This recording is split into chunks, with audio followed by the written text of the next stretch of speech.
The Benjamin Dixon Show is only possible with listener support. Go to www.patreon.com/The BPD Show. Today is Wednesday, June 23rd, 2021. Thanks so much for joining us. There is really one question that is resting on the minds of so many African Americans across this country is, will the Democratic Party do what's necessary to protect the vote that continuously gives them power in this country? If the Democratic Party is unable to step up and to protect the vote of the Black community from the machinations of the Republican Party, then what good is it to even go out and vote at this point? That lets us know that there were not 10 Republicans that Joe Manchin could get in order to secure voting rights in this country. We're going to discuss this at great length today. But first, on the clock with Georgia Ford.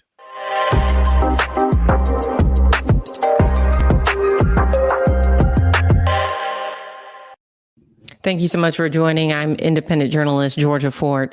That voting rights bill that would have passed if we could have gotten 10 Republicans to say yes, it would have secured early registration for voting up to 2 weeks before federal elections. It would have enabled people to vote online. It would have simply just made voting easier. That's all.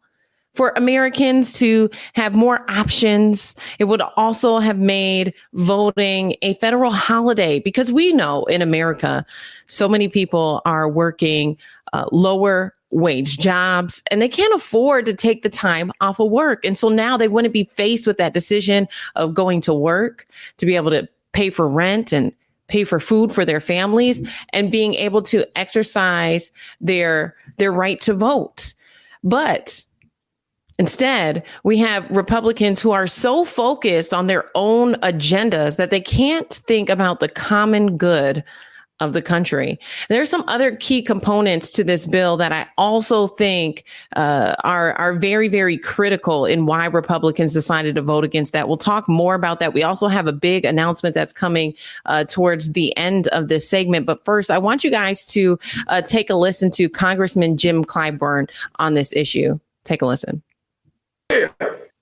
In Article 1, Section 4 of the Constitution of the United States of America, that the federal government maintains control, must maintain control. If you look at the Federalist Papers, it's right there. Hamilton spoke to it eloquently.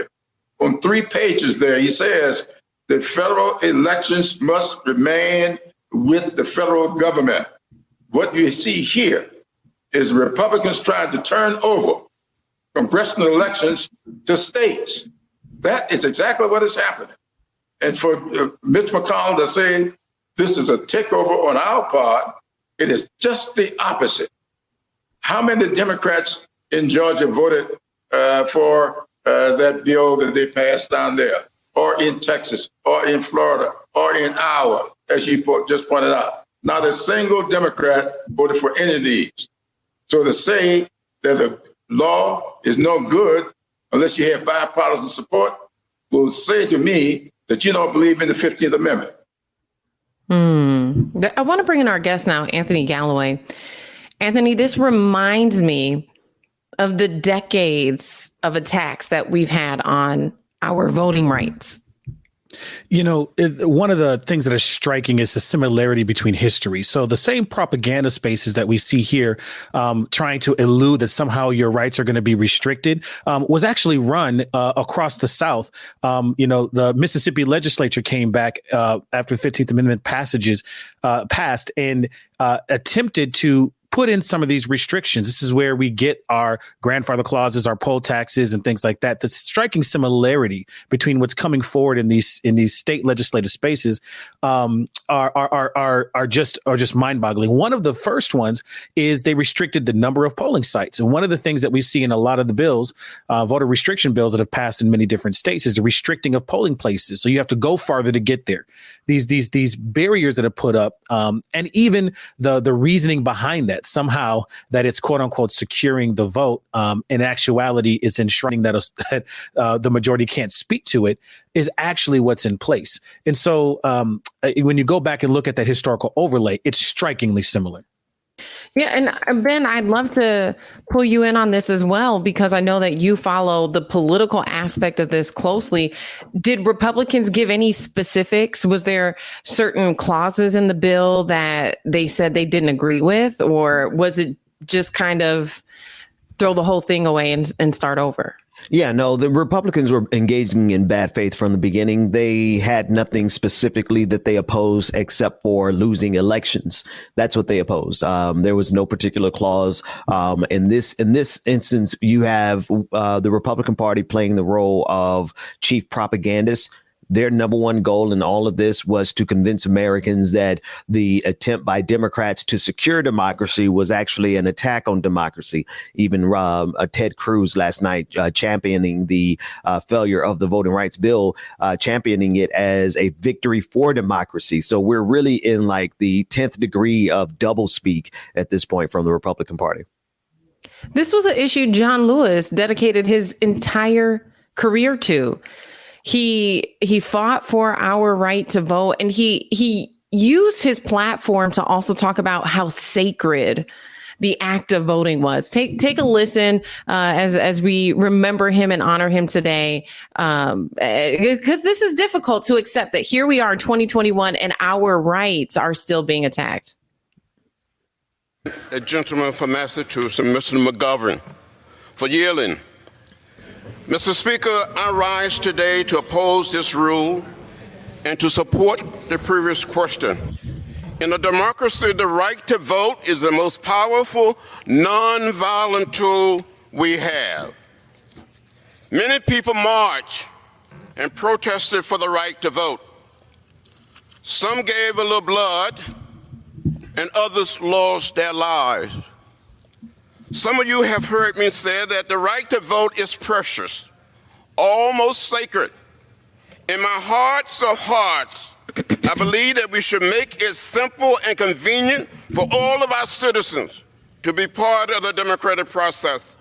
It should not matter whether you're black or white, Latino, Asian American, or Native American. We should be able to participate in the democratic process. On March 7, 1965, I gave a little blood. You know, and when you think about that, right, you think about how he dedicated his entire career to advocating for the advancement, especially of the black vote, right? But what if John Lewis never went to Selma? What if he never ran for office? Where would we be? Because we see here in modern day in 2021, people who are supposed to be progressive, people who are supposed to be inclusive, can't even make decisions that are going to advance our nation because of their own political affiliations. You know, what comes to mind as I hear you say that again is the eroding use of procedural tools. Again, looking at that over the historical overlay, procedural tools. We all like the musical Hamilton. Everybody's excited about it, and there's another reason why we should be frustrated with Aaron Burr. We actually owe one of the procedural tools that is blocking the ability to do what you just said, Ms. Georgia, to a mistaken attempt to fix a procedural rule by Aaron Burr, which paved way for the filibuster, which we've seen historically used over and over again to block legislation that actually expands or opens the ability for folks to make it easier for folks to vote. And we've seen the filibuster used to block anti-lynching laws. Over 200 pieces of legislation came forward against lynching that were blocked by the filibuster.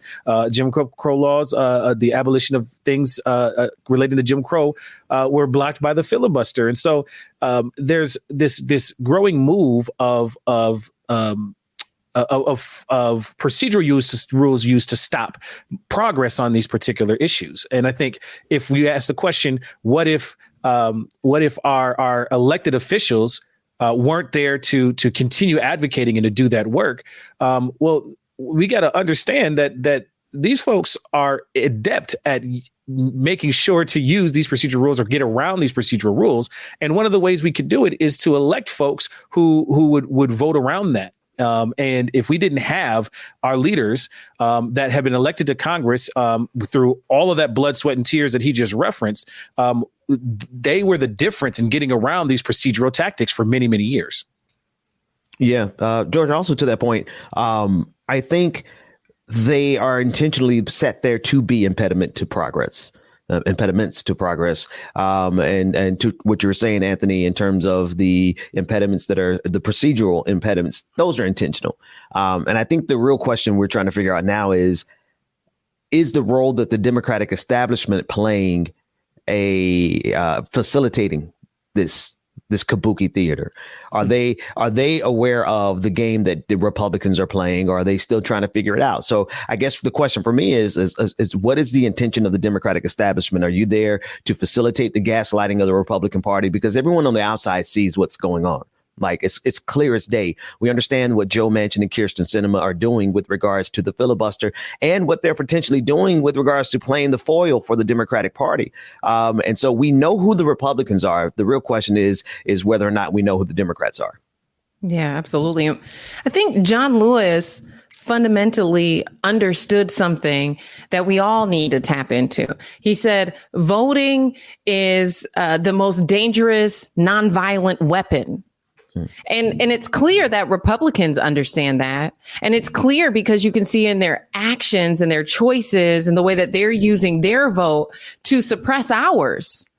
And so I think that as we become more aware, not just of the work of what John Lewis dedicated his whole life to, but the fundamental values of what he was talking about the entire time, is essentially Republicans voted against even making it more of our culture, right? The ease of having a federal holiday for voting. Mm-hmm. Then another part of this bill that they voted against would allow 17-year-olds to start registering, so that all of a sudden when you're 18, you're trying to figure out, where do I go? It would take a lot of that pressure and that stress away. The thing I want to talk to you guys about before we wrap up on this, campaign finance reform was a big piece of this bill. And so oftentimes I think the Black community can be guilty of really listening to politicians' promises. You know, we know this all too well. A candidate will come into a Black church, tell us everything we want to hear. No cameras are there, so there's no accountability of anything that they told us that they were going to do, right? Then we see them get into office, and all of those sweet nothings are just our own claims, right? And so when you talk about financing a campaign, we, the Black community, not only needs to be looking at politicians for the things that they're running on, the issues that they're running on, but we also need to be looking at their bank account. Mm-hmm. Who is funding their campaign, and what agenda behind the scenes are they going to be using this politician as a mouthpiece for? Because a lot of times a politician who runs on solid principles can be bought out. This was a key part of this bill that Republicans voted against. It had a huge component of campaign finance reform, and it's something Republicans, I think, are terrified of. Brother Benjamin, you think you had a really good point to what Georgia just said, earlier in regards to just protecting the vote. I mean, if we're going to talk practical brass tacks, the more people vote, the worse it looks for the GOP. And that's been historically true. So we got to understand that making it easier to vote is it's the reason, right? It's the sole reason. It has been the sole reason throughout our history. But the overlays, I can't stress enough the overlays, right? The two biggest mechanisms under Jim Crow that stopped folks from participating. And I think this is important to look at in terms of the machinations that were happening in terms of funding, right? Because folks were putting forward, Southern states were putting forward Black candidates funded by white interests to try to disrupt the direction. Of which our congressmen, elected officials throughout our history have had to stem and engage with. But grandfather clauses and poll taxes, some of the restrictions or some of the key pieces of this bill will address the cost that it takes upon the voter to have to vote. and to understand or confuse systems, which is what the education requirements and the grandfather clauses were also a part of, right? That you had the poll tests. How different is it from a poll test that's a literal test back in the day to now having to engage and navigate a draconian system, all in the guise of state rights, right? It's the same argument. State rights. Representative Clyburn spoken to it earlier, right? The state rights argument was solely about the state right to preserve slavery. In this case, the state right is solely centered around the state right to restrict voting so that folks in gerrymandered districts can keep their seats, because the vast majority of the electorate in the United States leans Democratic. And we just got to put that on the table and know that. Yeah, and to that point, it is the ability of Republicans to govern with the tyranny of the minority that actually concerns me the most. And what you're saying at the end, there's the majority of this country wants progress. To your point, the majority of this country wants to move forward in increasing the rights of more Americans versus contracting rights. And Republicans find it necessary, in order to protect their power base, they need to restrict the rights of other people. I think I want us to really process that. In order for Republicans to maintain power, they have to block people from voting. This is not only a prelude to fascism. This is fascism. We're well on our way towards that.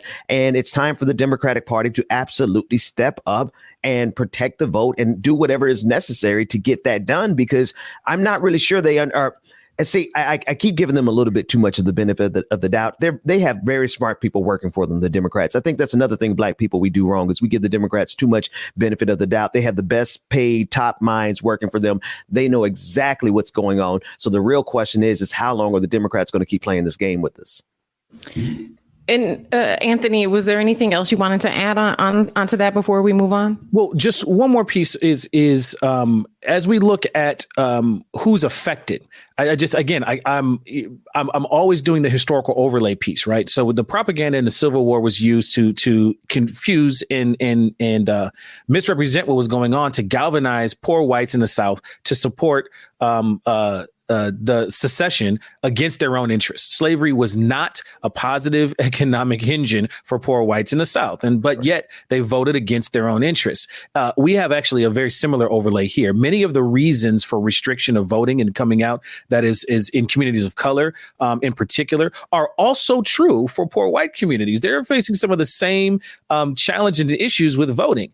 And so I want to just add that to the mix, that in this case, we see again setting up folks to vote against their own interests in terms of access to the polls. Even, so if we were to take a more politically objective stance on this just for a moment, despite all the facts and the data that we have out there, we also see that these same restrictions that are present in communities of color are also restricting GOP voters from coming out. But, the calculation is very clear. There are more Democratic votes in the electorate, especially if you and automatically register folks, just like selective service. If I have to automatically make decisions around selective service for anything, voting shouldn't be any different than that. And so I just think there's another historical connection to folks being set up to vote against their own interest.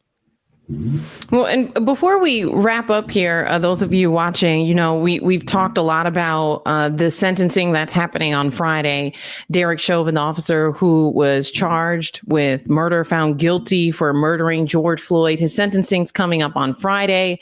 And Ben and I talked earlier this week about the judge, his history in sentencing folks who have been found guilty of second-degree murder, second-degree manslaughter, and how the defense attorney is asking for just probation, trying to anticipate, is the judge going to be lenient? Is he going to make an example out of Derek Chauvin? In other cases where Judge Peter K. Hill has sentenced folks guilty of second-degree murder, he's usually given them about 15 years. In this case, Derek Chauvin could get up to 30 years because of those aggregating factors that were mentioned, including children being present, the duration of time, the cruelty, the gruesome act of his crime, the fact that he had accomplices and other things. Well, I just found out yesterday, you guys, that I will be in the courtroom as a broadcast pool reporter. So I'll be there when the judge decides exactly how long Derek Chauvin is going to be spending in jail. That happens around 1:30 in the afternoon, which is 2:30 Eastern time, Ben, your time. But we're trying to figure out exactly how to bring you guys live coverage after the sentencing is done. Yeah, so that's going to be an important day, important coverage, Georgia, and congratulations, on getting access to that verdict. I'm sorry, not the verdict, but the sentencing. And to that point, did you all see? I'm just curious before we get out of here. Attorney General Keith Ellison basically asking the judge to take it easy on Derek Chauvin and saying not to make an example of him. And I'm like, Keith, now I've been following your work for a long time, Brother Ellison, and this is not the time for us to get in here. We barely get justice in this country as Black people. I don't think when it comes down for sentencing that we should come and all of a sudden be kumbaya or start being an abolitionist now. Like, if you're going to abolish the prison system, then let's abolish the prison system. But let's not to keep this same system as it is and continue to give mercy to people who have shown us no mercy. Well, I actually am in support of this in the Minnesota context, but here's why. Because I absolutely agree with the statement that you just made. I do think, though, that we run a danger if the sentencing is performative. We do performative allyship really well here in Minnesota. And so if there's a performative act here, it leaves the door open for the kind of appeals, right? It gets to add to that. So if I hold you, if the statement is taken to, use the tools that are there. Attorney Ellison's office also put out a request, which is normal for sentencing, for community impact statements about folks who were impacted to help make sure that is taken into account in the sentencing side. And so if we use those guidelines and if we stay within the guidelines that make sense and don't go to a performative well for examples, it's much harder for me to come back and say that there was a politically motivated action involved here that makes appeals a little bit more easy. And so if this is for that reason, then I can see where this is there. However, I think, the leniency call, it cannot be something that says, the damage is done. Let's get back to there. Let's not put extra pressure and stuff on there. If it lines up with the impact and harm to community for these aggravating factors, I think that's the needle to thread in this space. I think if we go too far, then there's too much of a case there, and it's too much in the hands of these talking points of misinformation that thread. I mean, there's still people calling for complete absolution for Derek Chauvin because he was working exactly what was there. There's NPR things and National Public Radio and public radio across the country who are actually wading into conversations with folks saying, well, let's talk about this. And they have a grandmother versus a daughter who doesn't agree, who disagree on this. And one feels unsafe and the other, as if that's the only binary choice that matters here. I think there's a lot that rides into doing this just right. And I think that has to be put into the mix as well. And I'll just add, Peter Cahill, the judge, he knows that if he were to walk in there and give Derek Chauvin probation, the city of Minneapolis would burn again. The judge is not dumb. Keith Ellison is not the judge. And so, it will be interesting to see, but I think that the judge has already laid the groundwork. When he acknowledged those 5 aggregating factors, that was the legal groundwork to give Derek Chauvin a stiff sentence. And while there were times where you could see even Judge Cahill's own implicit bias in the way he spoke about jurors, I mean, there were some times where he said some very questionable things and got called out for it. There were times where he called out a Black woman who was PR for Darnella Frazier, and it was very, very it was wrong in many, many ways. So I know that Judge Cahill realizes the world is watching. The world is still watching. This is the last chapter. And I mean, this is going to define his career. Yeah. Because he's never going to get a case this big. And so I think that Judge Cahill has tried to pride himself on doing the right thing. You saw a very different Judge Cahill at the end of that trial than what you saw at the beginning of it, because he started putting his foot down against all of the nonsense that Attorney Nelson was throwing at. I mean, just think about that. Here you have a man who is found guilty of murder and you're going to ask for probation. Right. How ridiculous, how insulting. Right. So I don't think that Judge Cahill is really listening to anyone. I think that and in a sense, I do think he's going to try to make an example out of Derek Chauvin because his career's riding on it and this city is riding on it. And frankly, I think the nation is riding on it as well. Yeah. You know, one of the challenges of our local system in regards to this, in this particular area, judges are appointed. So Cahill was appointed first, but then after that period of appointment, it's an elective process and it goes on to your ballots in your area. And so that is something to your point, to support your point, Ms. Georgia, that this Cahill has to be somewhat paying attention to what his legacy, both in terms of his legal precedent and in terms of what the next. And I think it's 2027 that he's next up for election, even though you're appointed first and then you're elected after that. And so I think that's in the mix too. So legacy is definitely in play, just even because of our local system for how we treat judges in this particular area. Absolutely. Well, thank you all for joining us this morning. We are on the clock. I know we could go on and on with these issues, but we're on the clock. So thanks for joining us and stick around for more on The Benjamin Dixon Show.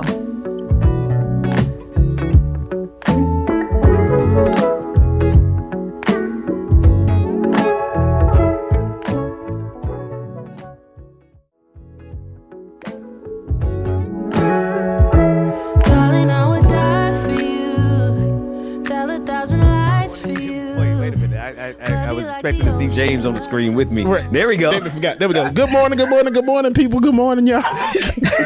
Good morning and welcome to Like It or Not, where we're free to tell the truth.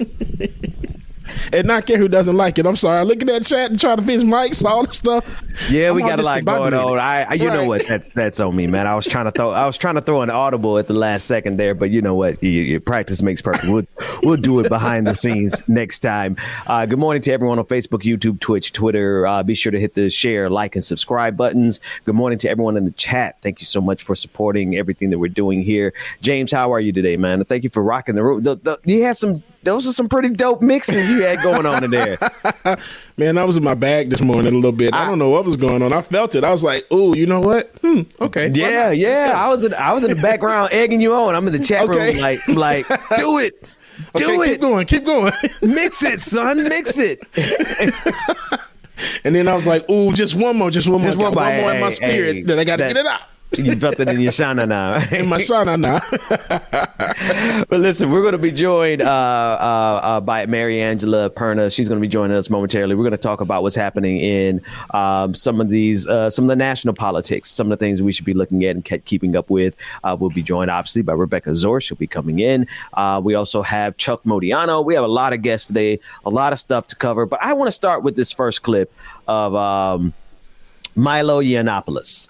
And he is a conservative, quote unquote, activist / journalist. And apparently he's now formerly gay. In the month of Pride Month, he's now being rolled out by conservatives promoting gay conversion therapy. But I'm going to be honest with you, James, this guy is so bad at the grift. Like, he's not even convincing me that he actually means what he says so much as that he just needs the new check. Have you seen this clip yet? No. You know I'm about to rip it up too. Let's go. Let's take a look at this clip. Let's watch it. A month or so ago, I tossed my engagement ring into the Pacific Ocean and I moved to Florida. I'm here partly to share my testimony here on True News, but also to open a center, a clinic for other men who have been suffering from same-sex attractions. Now, we started raising money. Fundraising has begun. We, over summer, will be interviewing therapists and thinking about where in Florida we should call home. First of all, yeah. Who is this Johnny Depp lookalike wannabe? Because he giving me full Johnny Depp vibe, like you just did the whole. Look, see, what is that? Pirates of the Caribbean. Captain Jack Sparrow. Bruh, nobody believes that you're straight, man. I'm sorry, guys. Nobody believes it. Therapy that men that go through the same condition, it's not a condition. What? Oh, man. Yeah. I'm sorry, man. All this is somebody that wants another check. That's all it is. Brother, we can start the whole segment and do it all over again just for you to call him Johnny Depp again. the broke down Johnny Depp. The broke Johnny Depp. Oh, man. And he's broke, and that's why he's doing this, man. Like, he got canceled. His platform, got canceled because he's not on, here's the thing. We're laughing about it, but Milo, I think, represents something that could be extremely, extremely dangerous for LGBTQIA youth, especially because you don't really find people who can do as much damage to you as your own. Like, okay, let me give you an example. In Handmaid's Tale, the people who do the most damage to women were some of the women. Let's come to reality. What you think Candace Owens would do to the black community if she had full control over the black community? Yeah.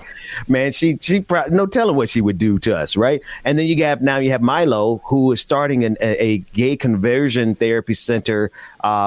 He as ridiculous as he is and he sounds and he looks, he's going to do a lot of damage to some young people. I hope he gets shut down. Like, I hope it doesn't even get off the ground.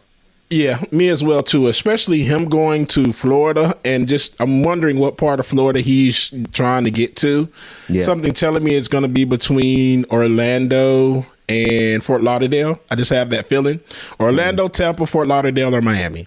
I really feel that those are the top 4 places that he's going to go to, Ben. But you're right. This can be very damaging, especially if he's not stopped in time. Yeah. Absolutely. Joining us now is Mary Angela Perna. She is our white friend of the show. Yes. Good morning, Mary. Hi, guys. Hey, by the way, you guys are making fun of my curtains. These were temporary. So we have really Who made fun of your curtains? Somebody on the show. So we have really nice curtains like blinds. So I did that was partly because of you all. Oh. So it's worked out. Wait a minute. I just spent $2,000 that I don't have. Oh my God. Wait a minute.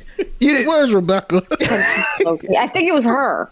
Where's Rebecca? Somebody text Rebecca, because you got Mary Angela done went and spent $2,000 on curtains and not on her camera though. Let me see. And not on her microphone. Ben, I put makeup on. Come on. Right, Mary. I put makeup on and ordered blinds. Come on now. No, we appreciate you joining us. Listen, we want to talk about I got a new iMac. Actually, you know what? You know what it is? It is stable now. It is. It looks really good. I'm saying, I feel like I'm sweating here, and you guys are never enough. It's never the white girl is not doing enough. Listen, Mary, part of you coming on our show on a regular basis is going to be that you're going to have to answer on behalf of all white women in the history of all white women. Right. Wait, I have a question. Was that a Karen thing that I just said that I spent $2,000 on blinds? You can tell me. It's a different type of Karening. It's not calling them. It's not calling the manager. It's calling your bank on us. That's what it is. Yeah. We did have to put it on a credit card. It wasn't like we had the cash lying around. I can assure you. Oh, Mary, let's talk about some of the politics. I know you're following. I am a little frustrated with, and that's an understatement. We're covering it in great detail, and I want to get into kind of the minutia of some of these stories as it pertains to the voting rights. Joe Manchin. The first clip I want to play is Ted Cruz. Can I say one thing about Milo that you guys are talking about? Oh yeah, sure. So you guys got to understand, he was financed by the Mercers, who also financed, because there was Breitbart London, which Raheem Kassan, he's still out there. He's going on Bannon's show every day. They were deeply so Milo was involved in Gamergate, and Raheem, who's a co-host of Bannon's show, who was also part of Breitbart London, he was very much involved with Brexit. He was and Nigel Farage. So you have to understand that this is not, these people don't just come out of like, oh, I'm going to do a grassroots, nonsense thing. Right. So they have benefactors, right? So then when Bannon got kicked out of the White House, when that book came, right. And then he went on his fascist tour in Europe, and that kind of didn't really work out because of like their campaign laws out there. The Mercers dumped him, but like I don't think that Milo.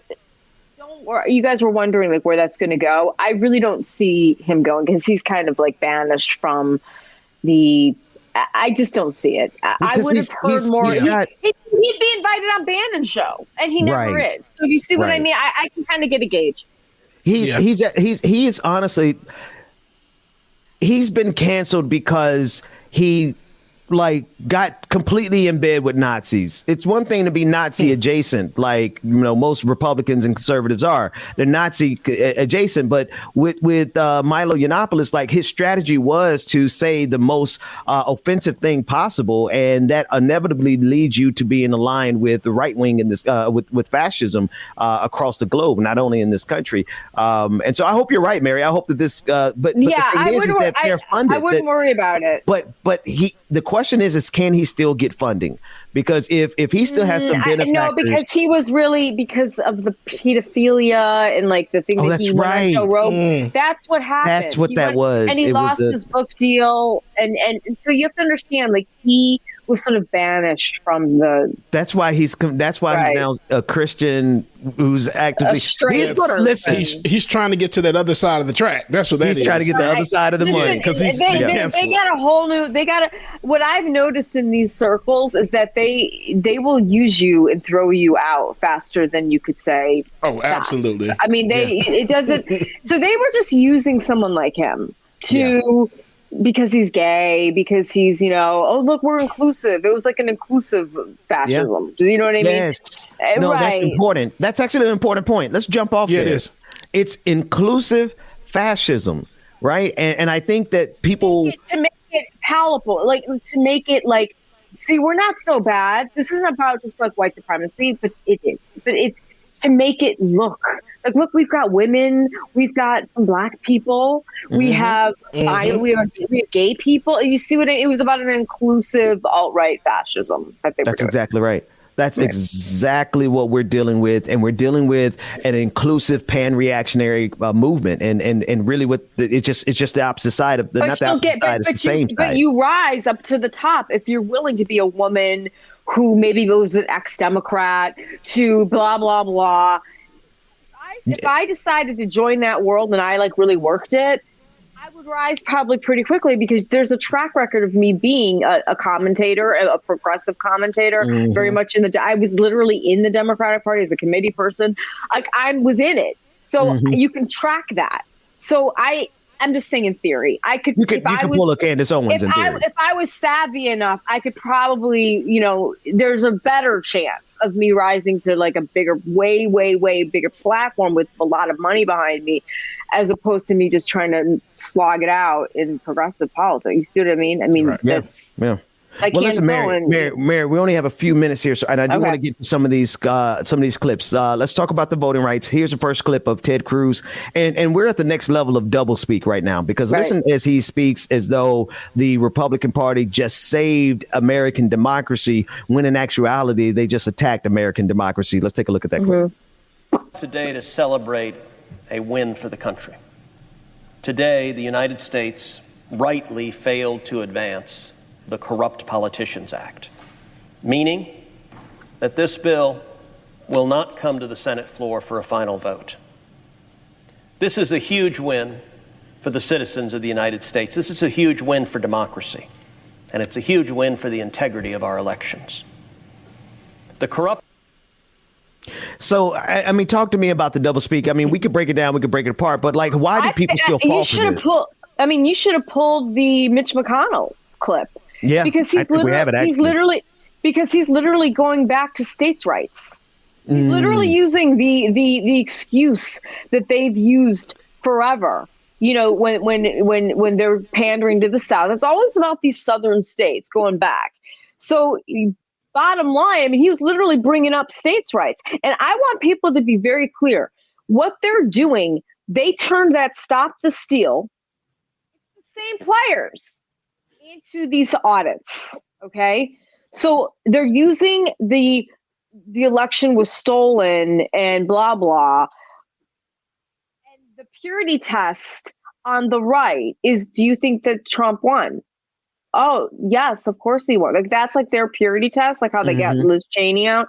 Okay, so they're doing that on the stage. So now they're just using like these voting integrity things to. This is what keeps me up at night, Ben. I'm gonna be serious. It's one thing to make voting harder, drop boxes and all the things that they're doing. That's bad enough, right? But the thing that H1 doesn't even address is that they've got state-led GOP houses in Georgia. Right. It is a perfect example where now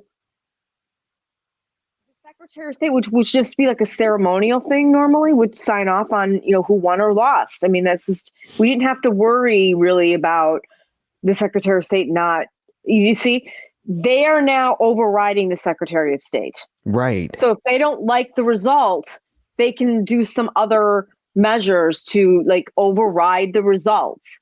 Now, hopefully, I'm wondering where the DOJ is on this. I'm being serious. Where are you? Where are you, Merrick Garland? Listen, I was glad you're in there. I know that you're a good person, but come on, you're not Bill Barr, obviously.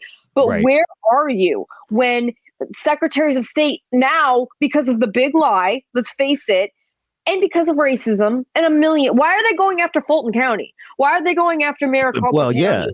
Yeah. I mean, they know exactly where to go. They know to check to because it's rooted in racism. I want to get this next clip in here. Here is Vice President Kamala Harris announcing that the bill failed. And this is referring to the bill yesterday that was in the Senate that Republicans blocked from passing. Let's take a look at it. Are 50, the nays are 50. 3/5 of the senators duly chosen and sworn not having voted in the affirmative. The motion is not agreed to. Madam.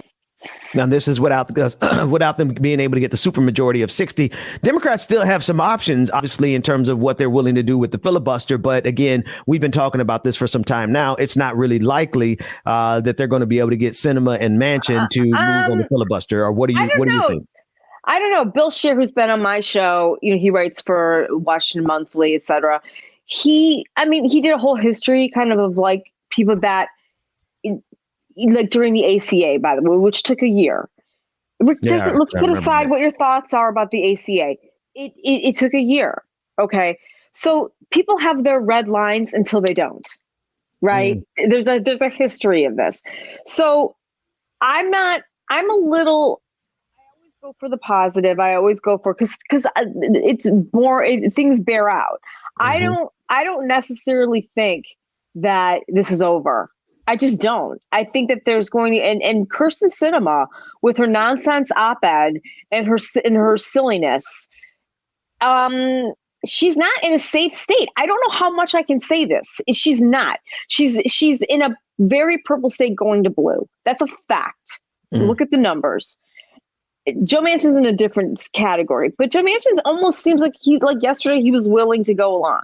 As long as his bill that Stacey Abrams said, kind of signed off on. So did President Obama, as you know, Ben. Yeah. They have a red line until they don't.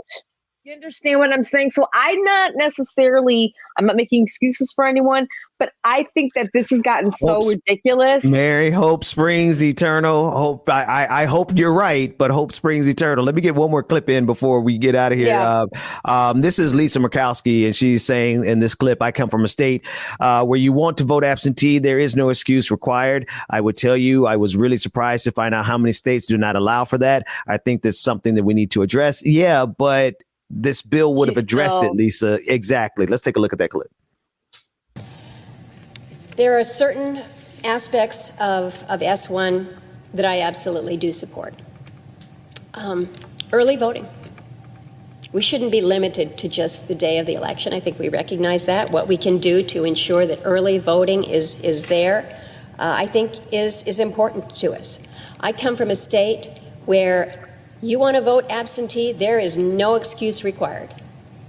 You can just vote absentee because it is more convenient to you. I will tell you, I was really surprised to find out how many states do not allow for that. I think that's something that we need to address. I am supportive of that. I think that we need to be doing more when it comes to ease of voter registration. Again, in the state of Alaska, we have put in place ways to make it easier for folks to register.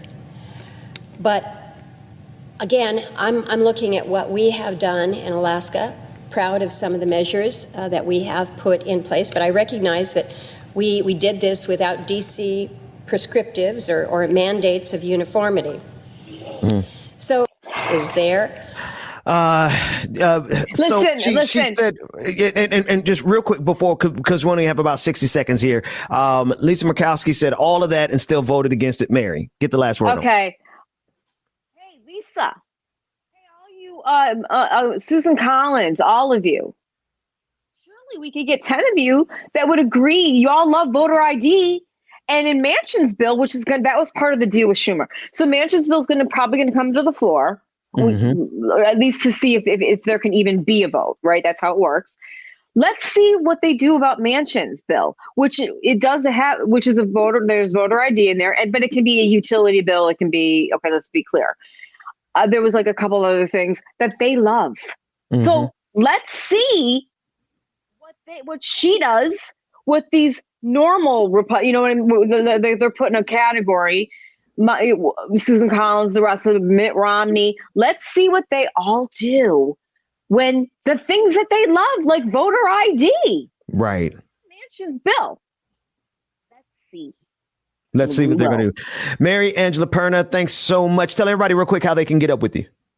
I'm a Mary Angela Perna, my name, and Lush Left Media is spelled out, Lush Left Media. And please, you guys, I'm on Apple. I'm on every Spotify. I'm everywhere my shows. I've got tons of episodes that are up now and more that are coming. And thank you so much. I know. Thank you. Thank you for keeping us up to date with all this stuff that I honestly, be honest with you, a lot of the stuff that happens in the liberal politics, I just don't keep up with. So that's why I'm or the Bannon world. Yeah, or the Bannon world for that matter. Right. I just don't have the bandwidth to do it. So that's why I'm gonna keep your number on speed dial. Mary, thanks so much for joining us. We're gonna take a quick break. When we come back, more Like It or Not, right after this. I'm living in Stockholm. Yeah. Shut up, I got the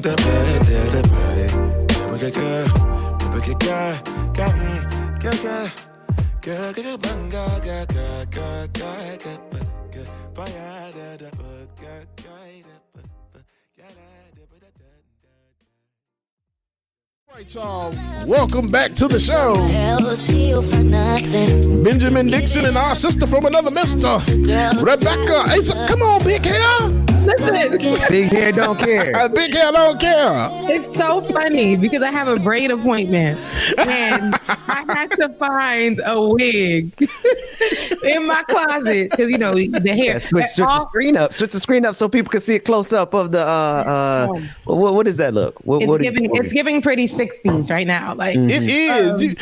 Tap that focus on your camera a little bit. You got to tap the focus on your camera. Roll that. It's focused enough for me. Okay. There you go. No, you did it. Look, you did it. Right now, what I hear it is, baby. Where did I love go? I love it. Oh man, you about to take me back, boy. Right. I had to have lived another life because that's exactly what the hair looks like, Rebecca. Yes. Yeah. I love it. I'm definitely giving that. I had to find the wig. I call this one my grandma wig. I had to find her And the only reason why, but she does my high ponytail. Hang on, let me put my glasses on so I can see the grandma wig. Go ahead. She does my high ponytails and stuff like that, when I put them on. But this was my summer wig last year when the pandemic hit. Oh, wow. And so, but I had to put her on because she'd been in the closet so long, in the hair bag. All the girls know about the hair bag. The hair bag. So can I ask a question on behalf of bald men? Have you guys? No. Actually, no. Yeah, this is not on behalf. This is just. I'm thinking so it's totally cool that women can do whatever the hell they want to with their hair. Totally. Can we do the same thing? Have you seen those videos of the guys getting the layers of hair? Yes. the man weaves. The man weaves coming out looking like they're 20 years old. Yeah. I wanted to get one so bad. Okay, so it's not just me. No, man, let's go. But here's the thing, right? The only reason why why we change up our hair so much is because it's always been a staple for Black women. Black men can do it too, right? You guys can change up your looks and get different haircuts, grow it out, braid it. But see, when Black women have a hair appointment. It's like we got to gel it down, put it in a ponytail, braid it up, make the curls pop if we're just going to do a wash and go. This ain't just a wash and go situation. Okay? After this, I got to wash and fluff and dry and get the hair prepped for braids. So I had to do what I had to do. And because I am such a kitchen beautician, all Black girls know that too. Kitchen beautician is when you can do your hair in your home by yourself, right? You just pull out whatever needs to be pulled out. Like Mama did. Yes, exactly. You don't, you learn just by watching, and we didn't have YouTube back in the day, so it's like watching Mama or seeing the style and trying to copy it for school. It doesn't go out right for the first month, but you do it again and it comes out really good. Okay. So Rebecca, we got a first guest, but I do got a test for everybody. You can tell how Black somebody is if you know what a hot iron smell like on a Sunday morning or getting ready for through the whole house with the Sunday morning food mixture all in the house. Yes. Am I lying? That's funny. It's funny. You smelled it right then. You smelled that hot iron. Yeah. The smell of burnt hair. Yeah. Hot cone. Hot cone. Ooh, my sisters used to have their neck burnt all the way up. I remember that. Burnt marks all over the forehead and the back. And it's okay. It's fine. Quite as a skep, I used to have hair like Snoop. Actually, Rebecca, and we're going to go to Chuck Modiano in a second. I actually, at one point, my hair was as flowing as much as yours was at one time. Well, I had my hair not mine, but my hair actually flows just like this too, man. I was Snoop Dogging it back in about around 2008, y'all. I had all the hair, but I need pictures of this. I've been with the braids. Yeah, I was back when I thought I was going to be Kirk Franklin. Anyway, I digress. Chuck Modiano, man, you've been so patient. Come on up to the stage, man. How you doing, brother? Man, thanks so much for joining us. I'm doing great, but I'll be doing a lot better when I see those Snoop Dogg-esque pictures. Yes. Listen. I'm doing a whole lot better. Good morning, Chuck. Hey, Chuck, can we get any more volume on your microphone? Because it's a little hard to hear you today. I got it. Okay. Wherever you're facing, you're now facing the microphone now. Okay, so let me. There it is. And Chuck got a background now. What's up, Chuck? What's the background? The background's terrible because I normally got the virtual, so I know. Forgive me. No. It's all love, man. I really. It's awful. There it is. Now I can hear you good. Yeah. So I put that in, but I want to hear how you all are going to change up your hairstyle. Going back to the previous conversation, I'm very curious to see how that goes. Watch and go. Listen, man, you dropped 20 pounds off me and put on some Snoop Dogg hair, and that's what I was looking like around the time in sync. No, not that far back, but yeah. So Chuck, man, I know we're laughing and joking, man, but we got a lot going on, man. And sure. what's on your radar? What have you been looking into? And you've been boots on the ground for some time now, right? In that world, there's been a lot going on in the last couple of weeks, really last couple of months.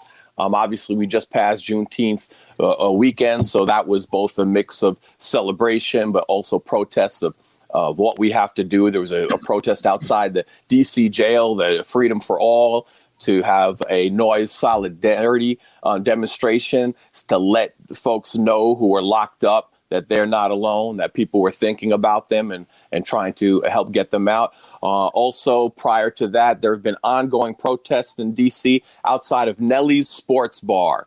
And what happened is a young black woman was dragged down a flight of stairs by the security guard, and the ongoing protests are to boycott Nellie's Sports Bar, put them out of business, and there's a long history at that bar of that type of racist behavior.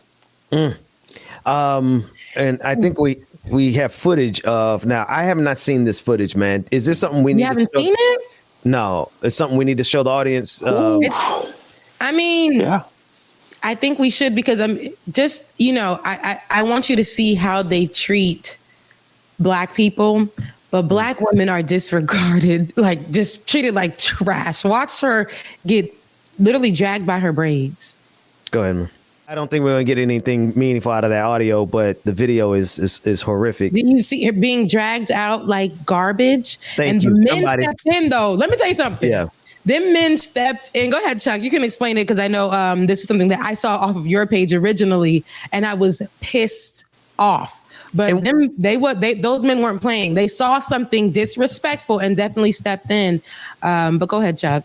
No, I mean, you're right. Those men stepped in, and DC's been stepping in ever since. So the next day, there was a huge protest. So we're going back a week ago. There was a huge protest outside of Nellie's to say, this is unacceptable, absolutely unacceptable. There's a general understanding that this would not have happened to a white woman. Of course not.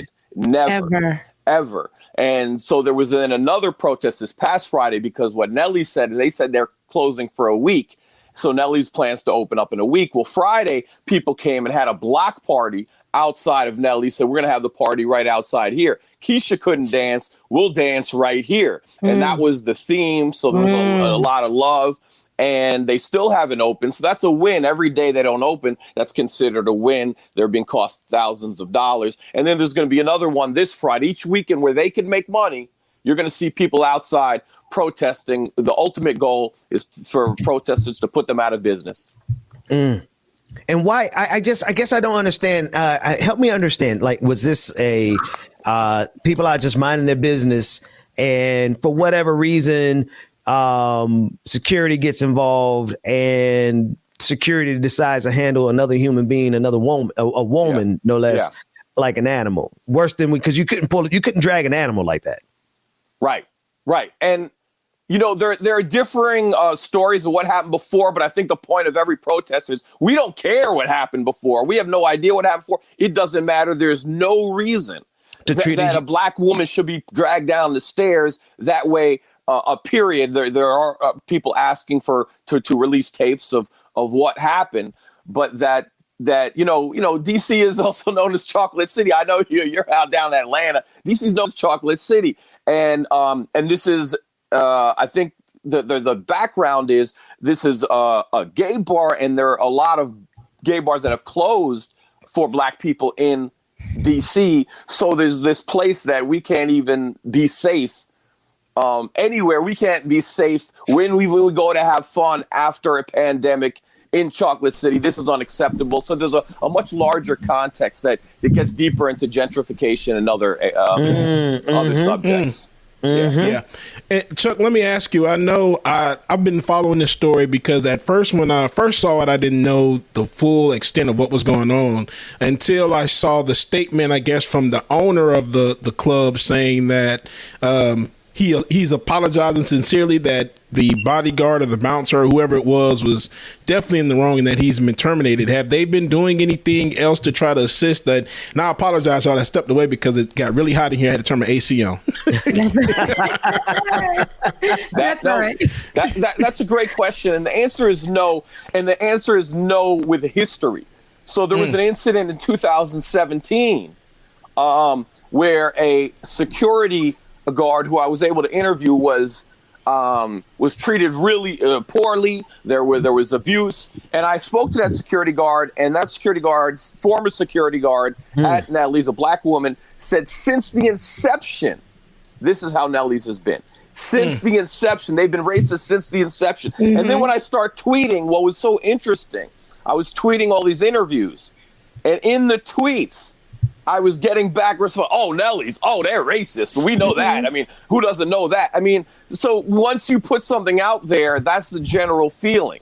They're racist. Don't go to that. Don't go to Nelly's. So I think this is maybe broadcasting what many people already know, but maybe not everyone knows, and particularly white people. And you're getting into a lot here because you're getting into, it's a gay bar. You're in a black city, a predominantly black city. There's a lot of different dimensions here. And the idea is we have to be able to feel safe and go somewhere to feel safe. And those people do not feel safe. The thing is, like you were saying, Chuck, I was going through the comment section too. You know, I be comment surfing. So I was I was looking at the video and I wanted to see what other people were saying. I saw a few interviews that you had on there associated with it, where one woman was like, I used to work for them, like you were discussing. And she's like, it always has been this way. Like you said, since inception. And every like other black person after that I was hearing speak were like, we've never felt comfortable here. We just come here, but it's never been comfortable. It's always something, and this is not the first incident that has happened to somebody in this way. And now, and I know that they've tried to, they said that it's been a few times that they went out there and like, you know, come against the owner. And then I think there was like a Black Lives Matter something in the window or something. Yeah. And that's what got me. I said, so you guys want to say Black Lives Matter, but you guys are known for being racist. So that just shows me too, where they're just using Black Lives Matter as a tag to show solidarity because it's popular and because it's right now they can capitalize off of that. But in reality, what we see and what we hear from the people that you've spoken to is that Black lives don't matter. And it never has at this particular location of whatever Nelly's. So that's a perfect point. And there is that Black Lives Matter sign. Many people have talked about that sign. And in fact, some people really want that sign out. Take that sign out. It's a lie, right? But also the other dimension is if you don't care about black gay people, you don't care about gay people. So what happened on Saturday night is someone climbed a flagpole and took the pride flag down. That was one that was there by this bar and took that down very quickly and got rid of it. People didn't know that. And they took that down to say this is not a gay bar if black people aren't included in this bar. We're talking with Chuck Modiano. He is a DC-based independent journalist, and we're discussing the incident that took place at Nelly's Sports Bar. And man, you know what's hilarious is I think sometimes we've done the news backwards. We have always talked about things that happen on a national level and try to force it to be something important to local cities. But what we see now is like what's going on with this sports bar. We see this type of tension all over the country. We could talk about any specific instance of something happening in this country, like what's happening at Nelly's, and see that type of racial animus and tension between communities playing itself out in all these stories across the country. Absolutely. And for that reason, I think local journalism is more important than ever because only local journalists can tell that story, whether those local journalists work at an outlet, whether they are independent. We have to get those stories out. Now, they often start to come out like this story with a cell phone camera. And once you have the cell phone camera, then you have a response. But in D.C., and I've mentioned this, it's a Washington Post town media-wise. Washington Post runs this town. And if Washington Post doesn't cover a story, if Jeff Bezos, who pays no taxes, does not see a story as particularly newsworthy or covering sustained protests, then, you know, the wider public generally doesn't know about that. So then you have to go into local media to get that story out. Wow. That goes for many places. We have another clip, some more that you brought with you. And actually, no, not another clip. The Juneteenth celebration that you recovered. Tell us about the Juneteenth celebration. Oh, so a lot happened on Juneteenth. You know, DC has a lot of fun. It's a go-go town. And so, you know, whether there's a protest, whether there's a party, there's always go-go happening in the background. And it was a lot of fun. And when you interviewed people, so people were celebrating, but there was a sentiment over and over and over, one that we have all heard, that giving us a federal holiday is not enough. We need some policies attached to this holiday. And in D.C., that's somewhat sensitive as well, because it was just a year ago that we've seen this movie before. Black Lives Matter was painted on the street shortly before protesters were repeatedly gassed on that street, repeatedly hit with rubber bullets on that street, over and over and over in the month of June, over weeks. So there's that feeling. Where's the policies? And then in the evening, as I mentioned earlier, there was a protest in solidarity with people in jail, so that everyone could be free. Because jail, in many ways, mass incarceration, in many ways, is the final frontier of slavery, and literally still slavery, according to the 13th Amendment. You know what's crazy? We're the world is starting to open up when it comes to the June 19th, June 19th. But when it's starting to open up to the idea of liberated Black people, or Black people celebrating liberation in any form, right? All of a sudden, because like I just said, when it comes to Black folks and the idea, that's popular right now. And right now, Juneteenth is popular. I mean, it's good to see people celebrating with us, like here, it's great to see. But it's also funny because it's like we just passed this holiday as a federal holiday. And here in Georgia, we have Governor Kemp, who said, no, state workers won't get paid for it. Like, I'm going to make sure, right? He wants to make sure. Now, we have it where the voter, for voting rights was to protect it, a law to protect it was, pushed down, was rejected. And it's so all of that, it's great to see the celebration, it's great to see all of that, but it mirrors to me like that place, Nellie's. It says like, hey, Black Lives Matter, but then when it's presented and when it's actually, when we hit you with it, when a Black girl, a Black woman comes up in there and you treat it like trash, it shows us that it doesn't matter. And America states that Black Lives Matter, right? They want to pass that federal holiday Juneteenth, but then all of a sudden when they're presented with critical race theory, they're like, hell no, no, we're not doing that. We don't want to do that. We don't want to accept that. We want to do what's popular right now, but that doesn't mean that we really accept you as a Black person or as a Black community or care about your freedom. So this is where, this it frustrates me because I see it symbolically here when I see that girl being dragged out, and then when I see the celebration of Juneteenth, especially in a place like Washington D.C. Like you said, that the Washington Post, which is a powerful media out there, they're going to cover what they want to cover, but they're going to forget to tell the true stories of the people, and they're going to label themselves as unbiased, and that's very American of them to do, because the truth is they are biased, but the truth is we got to be too, because we got to be biased about the stories that we're telling, and that's the true stories. So I'm going to be on the side of the truth, and that's what you do, Chuck Modi. So I thank you so much for that. But I had to just put that out there. It's crazy to see. You're right. You're right. Is it progress or is it pacification? That's the question. Pacification. Exactly. Most definitely. They had to choose which one you're going to have. Either you're going to have Juneteenth or you're going to have critical race theory. So they went with Juneteenth because it was the easier one of the two. Right. We don't even get Juneteenth for real out here. Can't even get it for real. Nothing. Damn, this was an amazing. God, all y'all is this. But no, seriously, on some real stuff, man. Chuck, I appreciate what you do specifically because you have an insistence on bringing to a national stage local voices. Trying. Yes. It's so critical, man. And you do it for the Black people. See, I don't really like sometimes. Let me tell you, I don't really like when I see others be doing it for the Black folks. But when you have a genuine heart as you do, it makes it's like you can't even we're just like, he's doing the work. And but listen, though, we can't even you're doing the work because I can see your heart in it. I can see that you actually But I have to make a correction. I'm doing it for white people to understand what's going on. I love that. I love it. Yes. Can I mess with y'all though? Okay, because Chuck, for years I thought you were Black, Chuck. Me too. I was like, I had to ask him when you first came out. I'm like, is something in him? But it's I thought for years, and I was like, you can't tell me. Remember when Cuomo said he got a little Black in him? It's because I got uncles, I got cousins, second cousin twice removed that look just like you, man. For years, somebody. I have no cousins who look like you though. I felt like that was a little bit racist, Chuck. I'm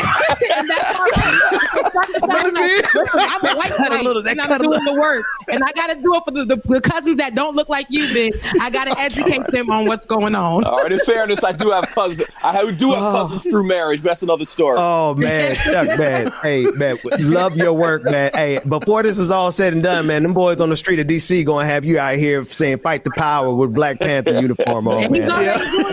he's already doing it. Sports, and he was so compelled to be like, it's a story to be told. Yeah. Let me put sports to the side for a second, because there is a huge story to be told here, and he used his journalistic powers to do the right thing, and I love that. Is this how it is every morning? Because I'm hyped up right now.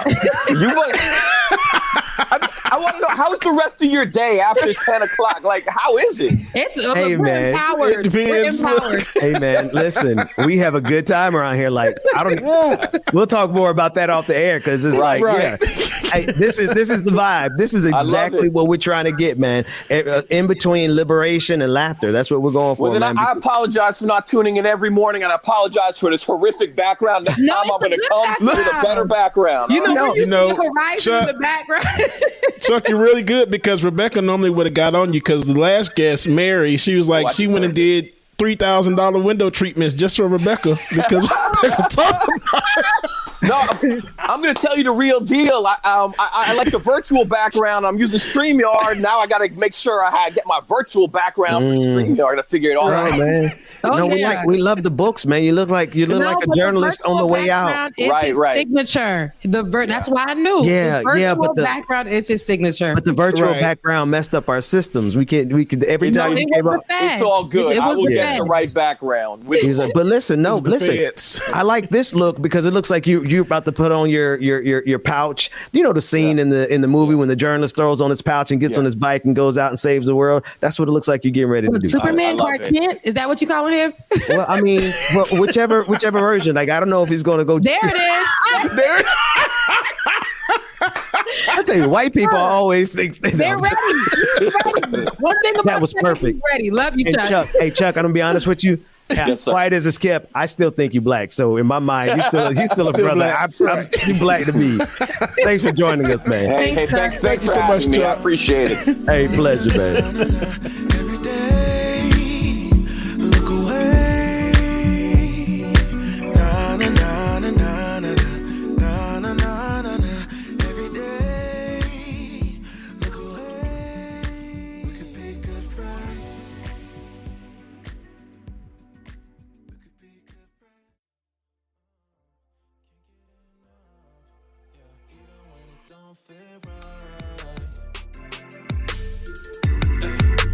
I still wanna party with her. Oh yeah. Even when it don't fit right. Oh man, that was good. We got anybody? Who else are we gonna put on the screen? We need another. Y'all telling me that Mary came on? I missed it. I missed. You miss Mary. I bet you, Mary. I bet you, if we summons Mary, she'll appear. She will. What's going on? Rebecca. Wait, hold on. Why y'all coming for Mary? What did I miss? Nothing. It was great. Mary did an excellent job. She always does such a good job with the liberal news I don't care about. That's what we're gonna call her segment. The liberal news I don't care about. No, but she's very passionate about that that angle. But no, it's important. Got new curtains. Mm-hmm. Yeah, she ordered them. She hasn't gotten them yet, but she waiting for them. And tell her, look, when I come on next time, I gotta be here with Mary. Oh, yes. Mary! And I'm gonna do my Mary J. Blige though. Somebody on the show told me that my background looks terrible. It looks terrible. It was one of you. I don't know which one it was. Oh, you know, it wasn't me. It wasn't me. I never said that. I said that. But you know what we gotta understand. We gotta understand a lot of our new white friends that are coming in. They don't understand roasting is a sign of. But I wasn't roasting. Now reading, maybe because she was saying that she liked mine, and I wasn't able to single. Hey, is she saying that it? You did what? Hold on.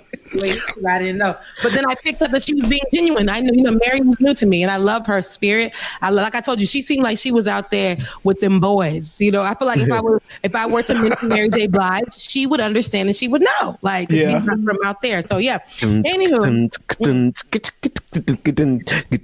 what are we doing? Should be in 3D, boy. Listen, the kid. When I be out, they be like, "Go, Mary," and they're talking to me because my leg is about the goddamn 6 feet tall. So when I kick it up with a boot, because I have on shorts like I have it right now with this, whatever. But then I had on the boots. Mary loves the boots. Yeah. And I put my leg up one time and I throw my hand like this here. Yeah. Real love, hey. I'm searching for real love. Don't. Someone to set my heart free, real love. I'm searching for real love. You have to be on my hand, and then she just be here, and then there's a kid. All right, let's talk about what's going on in Afghanistan. What the hell? That was a hard pivot, bro. I'm like, damn. What the hell? Wow. Well, I wasn't ready for that.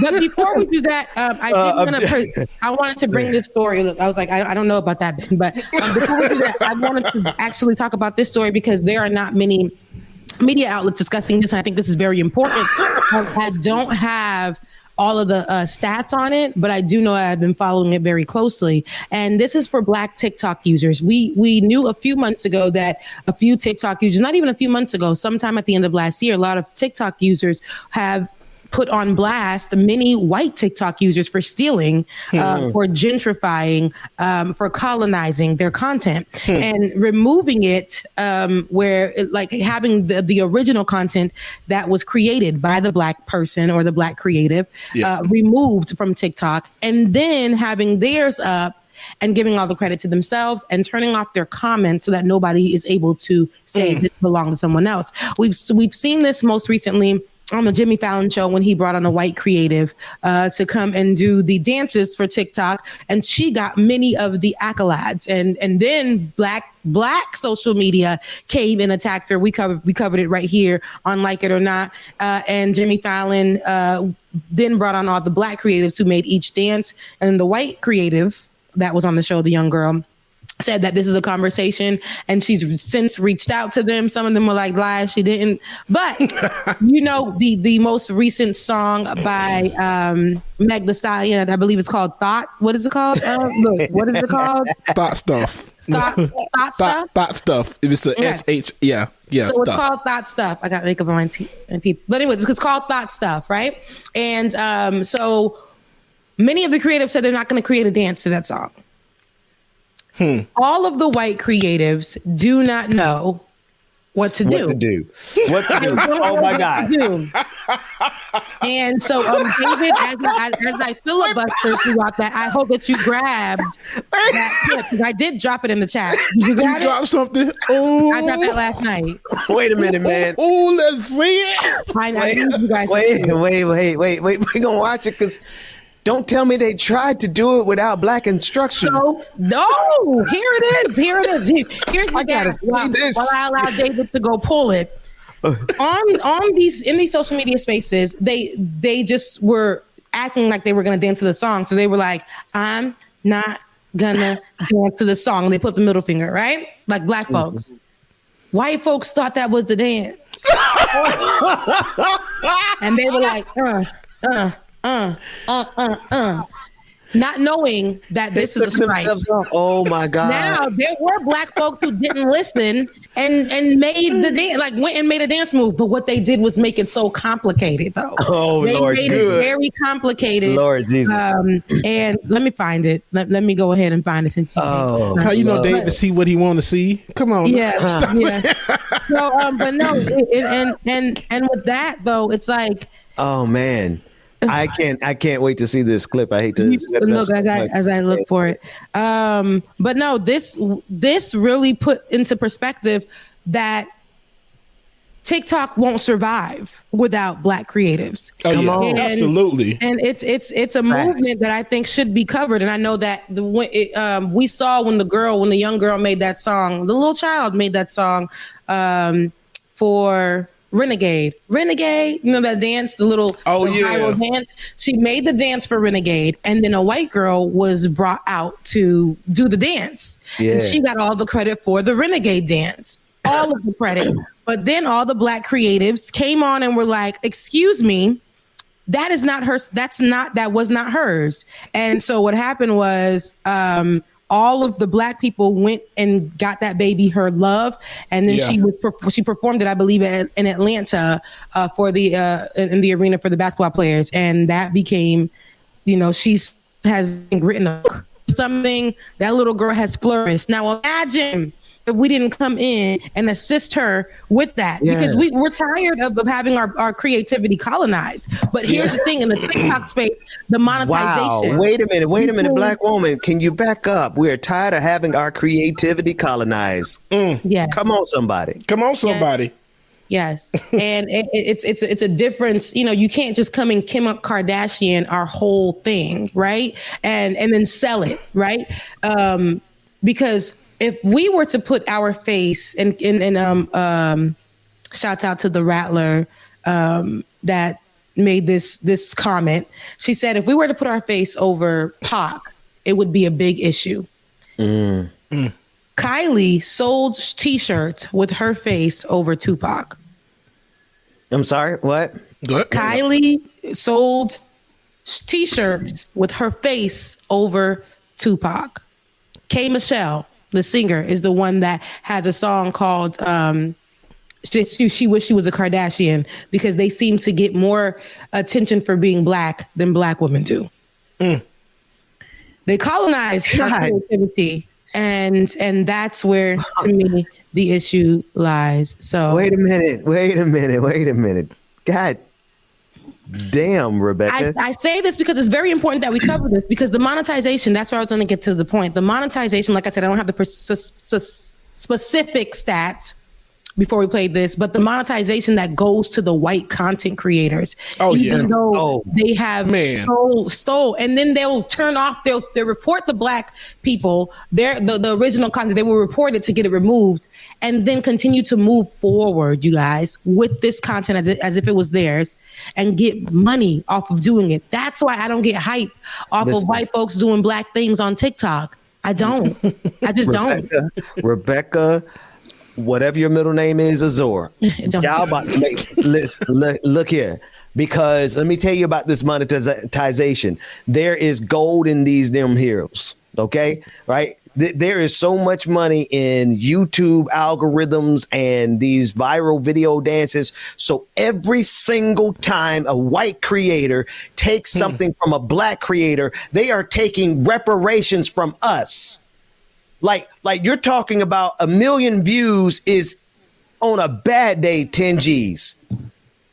You tell me what that won't do for a Black kid. That's a rounding error for some of these white folks. Rebecca, I was just about to say what it won't do for us. God damn.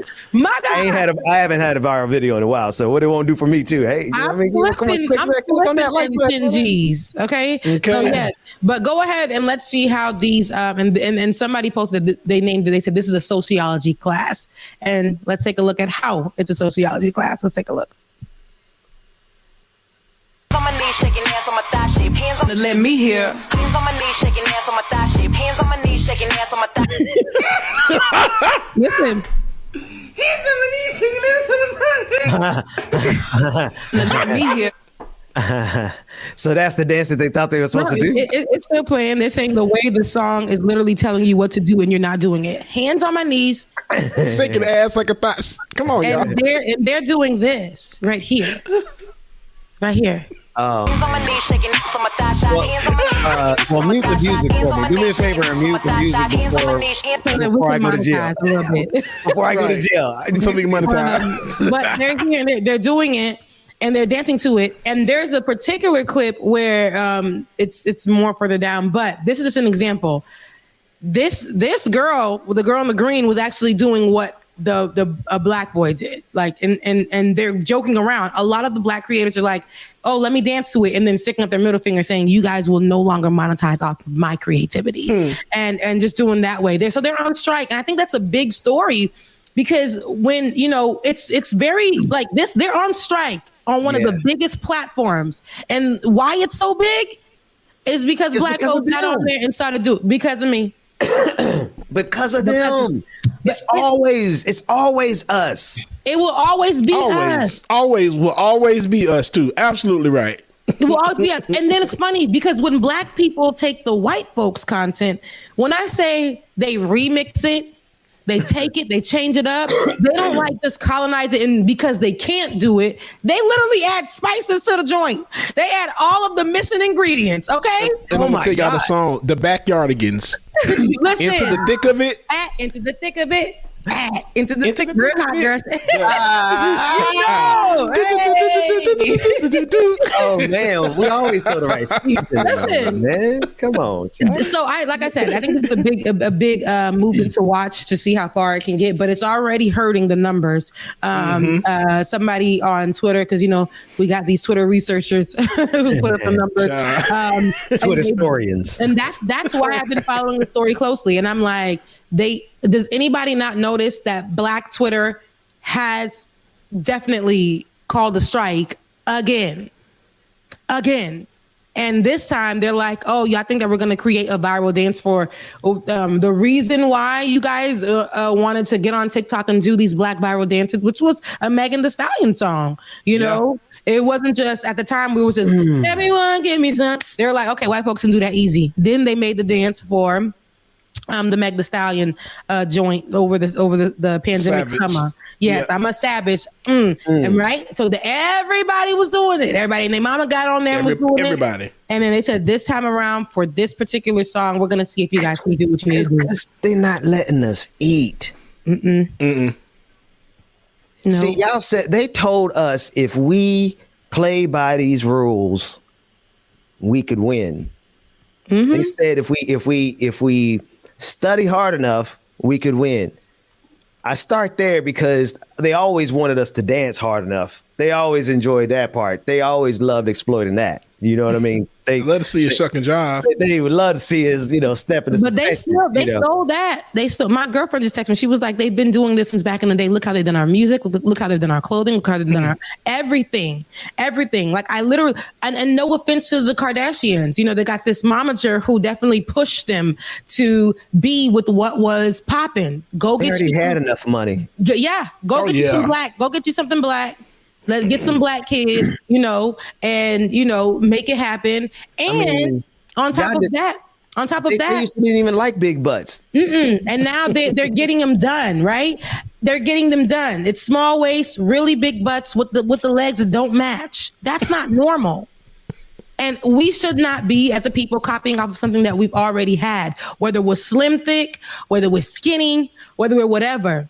Right? There was a time when all bodies mattered in the Black community because we knew we had something that the white folks wanted. If I didn't have no ass, I had hips. If I didn't have no hips, I had a little bit of boobs. If I didn't have no boobs, I got a small waist. If I didn't have the small waist, I had the big lips. And that came genetically, encoded in me. Encoded in our DNA. Hello, somebody. For everyone else that's following them, they had to go under the knife. And why is that a trend now? So all of this stuff is what I'm saying. We got to take ownership of what God blessed us with. And I want to be monetized for every single time I open my mouth and my real true Blackness comes out. This is not something that I picked up anywhere. This is not something that I studied anywhere. This literally is me. This is me.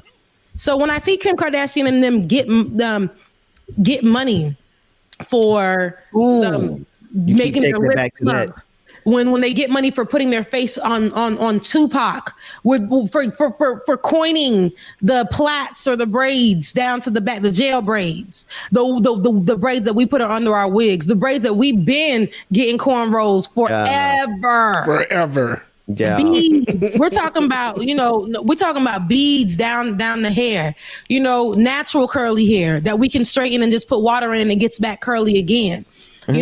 The weaves, the wigs, that been us. Rebecca.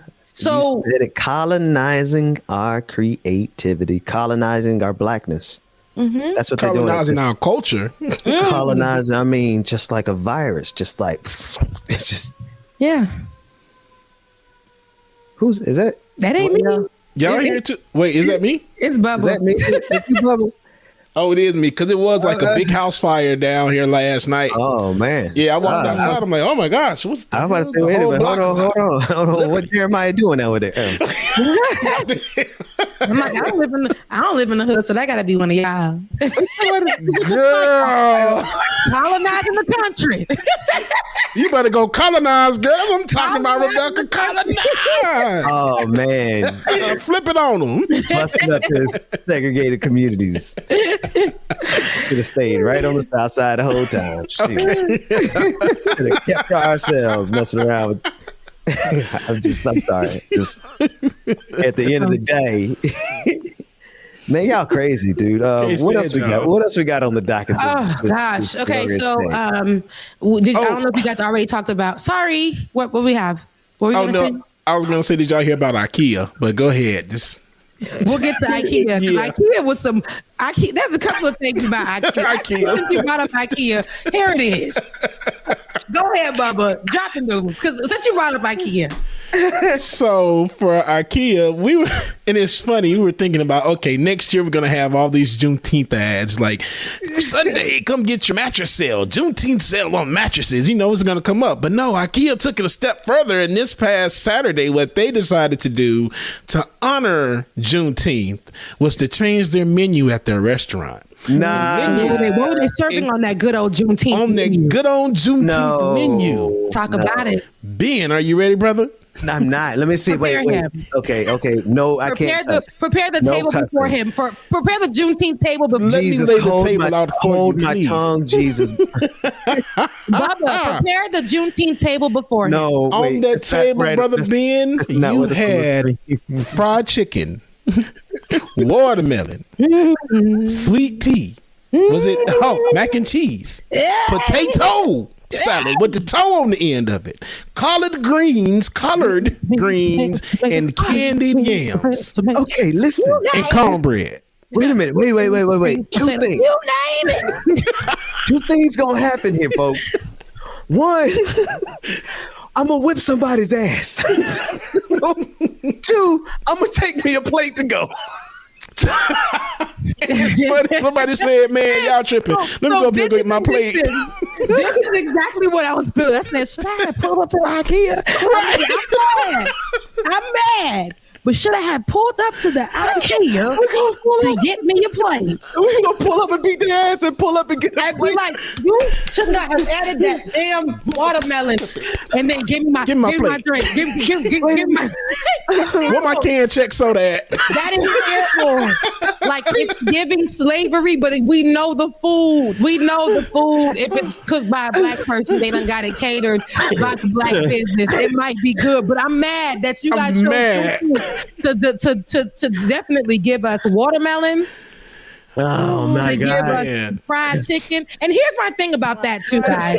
Why does Juneteenth have to be celebrated with these foods? And I get it, soul food. But the thing is, if you guys watch that documentary that I sent y'all to go watch, High on the Hog, y'all would know that those aren't the only foods that Black Americans were.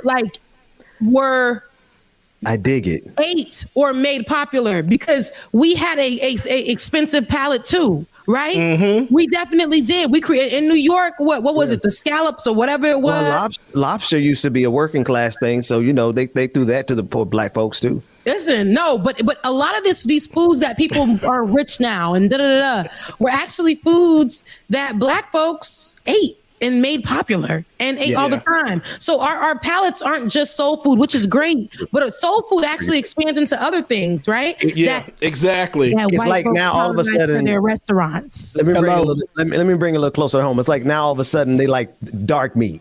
All of a sudden y'all want to eat dark meat and raise the price. I love dark meat. I can't eat nothing but dark meat. I'm right.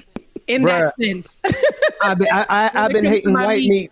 I've been hating white meat since I was young enough to even know what the hell piece of chicken was. I never knew either. When I had that white meat on that drush, and I've never we eat all kinds of meat. So when we have white meat, we know that's probably like maybe a different part of the animal. That's what we'd be like, this is a different part of the animal. But when we got the dark meat, we knew we could chew it. We knew that it was easy to eat. We knew we wouldn't be chewing for days. So dark meat is just dark meat captures the seasoning a little different. Let's talk about it. The dark meat captures that seasoning a little different. It be that part of the meat that is seasoned so much. Juicy. I mean, it's why y'all go, and now y'all want to come colonize the dark meat? What the hell, white people? Right. Hey, real quick, that got us 504. If their furniture is that hard to put together, imagine how their mac and cheese is. You know, it's J-Dog7979 said the only thing missing is the reparation grape soda. And y'all know what can it come in too. Y'all know, like Haitians love this particular soda. We like Jupiter, and then there's this other can. It's green, and it has a little girl on there with freckles with watermelon, and it just gives me racism. But when I say the soda was so good to us after church with pate, Haitian patties, we would chug it down. But every time I drink it, I said something is up with this can. I don't know why I don't feel connected to the image on this can, but the damn drink was so good. It was so good. Oh my gosh, I hate y'all. Listen, our show gonna need a disclaimer, man. You better wear some damn pull-ups. Fried chicken, watermelon, potato salad. Yeah, green with the E on it. But here's the problem, y'all. They probably listened to Wait a minute, song and they were like, check.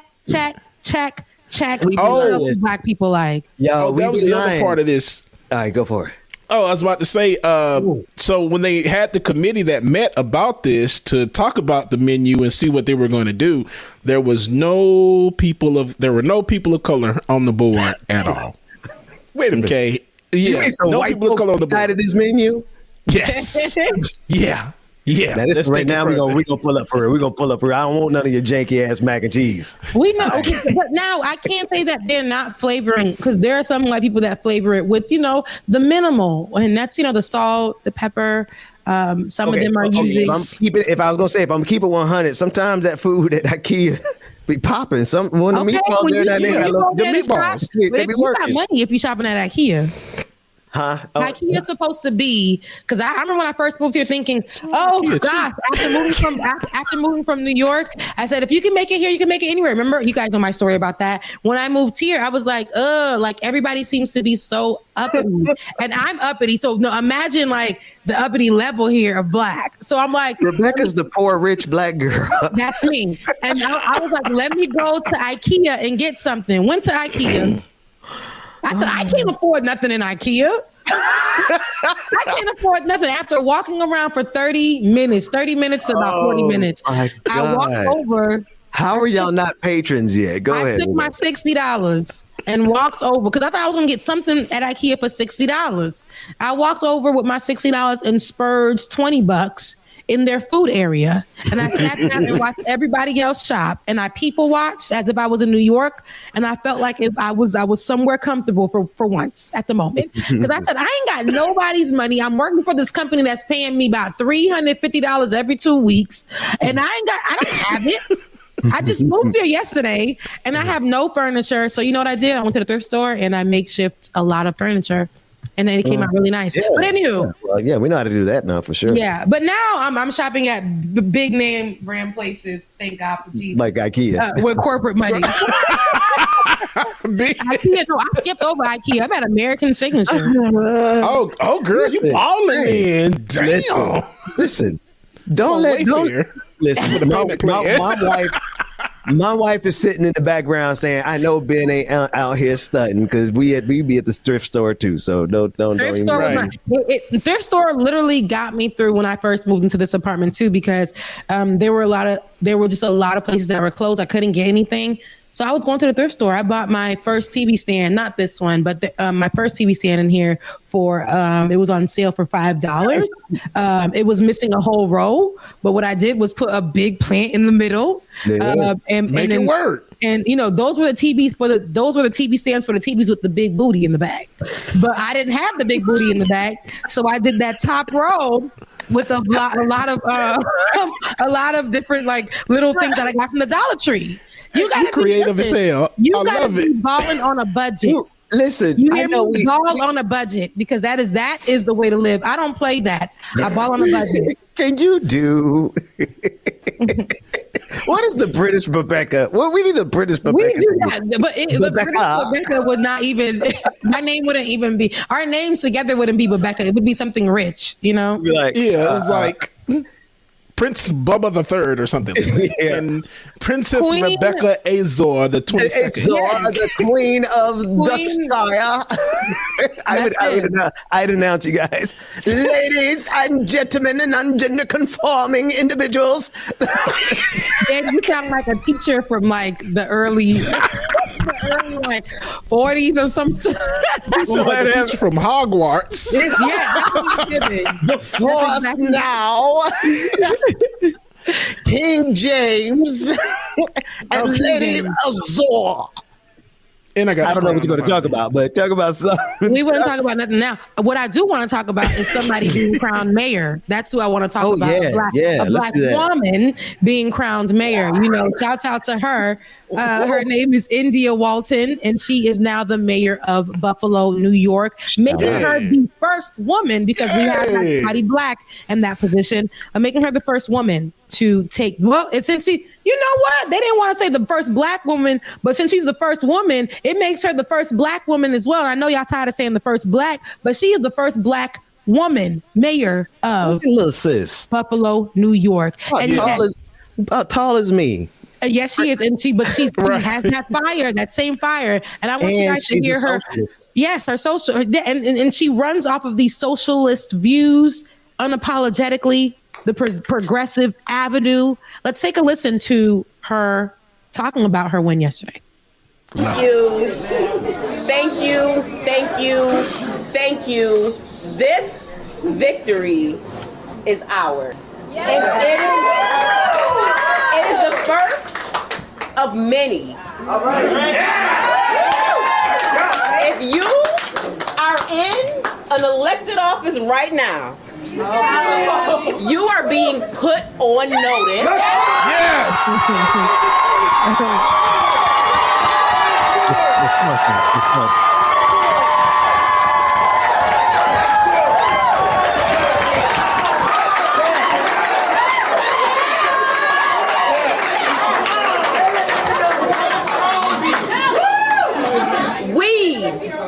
Are coming. Yes. Tell me what democracy looks like. This is what democracy looks like. Tell me what democracy looks like. This is what democracy looks like. Tell me what community looks like. This is what community looks like. Tell me what community looks like. This is what community looks like. Show me what democracy looks like. This is what democracy looks like. Team India!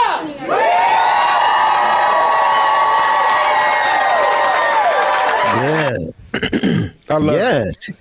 And there's another clip of her just simply phoning into her mother just to tell her that she has won. And a little bit about her. She's actually a nurse. Still working nurse, and who decided to take a chance in December to put her bid in for mayor. Wow.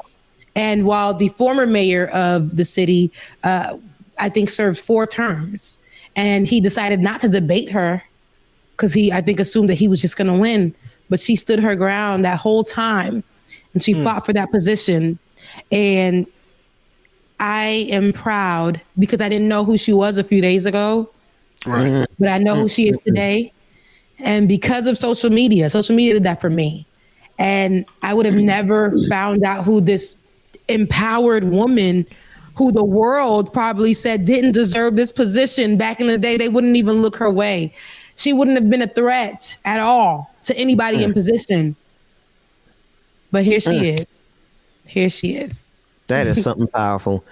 And if I'm not mistaken, she's well, first, just congratulations. First of all, just to see, just to see the system be shaken up, just to see the system shaken up. And so, congratulations to her, because that's not an easy thing to do. Taking on power. She took on power and won. So that's huge. So I know I believe she's part of the Democratic Socialists of America, which is a really dope organization. Salute to the comrades over there. So I know what she stands for and what she's fighting for. I can tell you she's going to be fighting for Medicare for all. Making sure we can go to the doctor. She's going to be fighting for a living wage, $15 minimum. Should be the baseline. So like you said, Rebecca, I did not know about her until this race and social media. But now that I know about her, I think we're going to be seeing a lot of great things from her. Yeah. See, like I said, she's a nurse, so we're an active working nurse, a mother of 3, and she last worked as the executive director of the Fruit Belt Community Land Trust. And her campaign website, it lists public health, it lists neighborhood stabilization and fiscal responsibility as its top priorities. And I know a lot of people were trying to start the conversation online saying, well, she has a small community in Buffalo. And a lot of people were starting to point out all these other small towns. Like, these other small towns we have double the population of these other small towns, but you're still going to know who we are. It doesn't matter. Like we have the mayor, Rufus Davis, right? Of that small town, Camilla, in Camilla, Georgia. But he literally has broken he made history in his position as mayor. And a lot of people wouldn't have known that, and probably still don't, but we gave him an opportunity and gave him a voice. So as we work together as a community and we watch our people fight for our people and fight for positions that we're told that they wouldn't, couldn't, shouldn't have and win. We're gonna keep lifting her. We're gonna keep lifting her. For sure. Because when you take on power, you know what? That's the thing. We got to rally around our folks. So when people say I'm rooting for everybody black, for the most part, there's a couple folks I ain't rooting for. Candace Owens. But to be a black person, said that with a clear voice. But go ahead. Candace Owens. Candace Owens. Yeah, just like that. Candace Rashawn. Rashawn, or whatever her name is, Owens. Candace Rashida Owens. That's Rashana Owens, girl. What I had to say don't even matter at this point. Candace Tamika Owens. Candace Tamisha Tiny Owens. Candace Dee Owens. Candace Owens. Candace Candy Owens. Candy. I don't even know what I was about to say at this point. Candace Tyresha Keisha Owens. But sorry, Ben, you're saying what you were saying? Candace, I was saying Candace Taniqua Owens. Okay. Candace Shaniqua Owens, stop playing with me. Girl. Candace Latrice Owens, girl, get out of here. Yeah. I love it because they gonna put something like Patrice Denise. They gonna put something like that in the middle name. They're gonna give her a grown middle name for some reason because we ain't calling no little kid Patrice. Precy. You don't get your Patrice Owens. You over there with the Republicans. I'm not playing with you. You know where you should be. And I know my neighbors are pissed off. They're like, she's always doing this every morning. I know they're mad. Every morning. Colonizing 101. We about to reverse colonize this country. Not like blackness. Okay. We gonna give you black. We're gonna make it real black. But we cancel countries and we reverse colonize. You better watch out. Exactly. No, seriously. We're gonna definitely it's like taking back. Taking back, I feel like taking back our land, and that we get it. We're definitely going to give it to its rightful owners, right? Mm-hmm. And that's the Native American. So that at the end of the day, We Yeah, I just want to be able to stay though. Like when we do turn this over to the Native Americans. Well, they know because we help build the land for what it is, but we got to find those sacred parts and give it back. Yeah, no, absolutely. No. I was talking about giving back the whole country. I'm not talking about the sacred lands. Yes, that's the stuff. Get back. No, all right. Anyway, that's all. Because what's going on in the chat rooms? Because I know if we laughing this hard. Oh, man, my they God. all over the place. Can't even keep up today. I just saw Courtney talking about Aquanetta Savage Sweetheart. Candace Aquanetta. I don't know if it's really Aquanetta. Candace Aquanetta? That sounds about right. Ooh, Candace Aquanetta Owens. Oh man, no, Palm Beach, but maybe we should. Don't say me, not from Palm Beach, Florida. Don't even try it.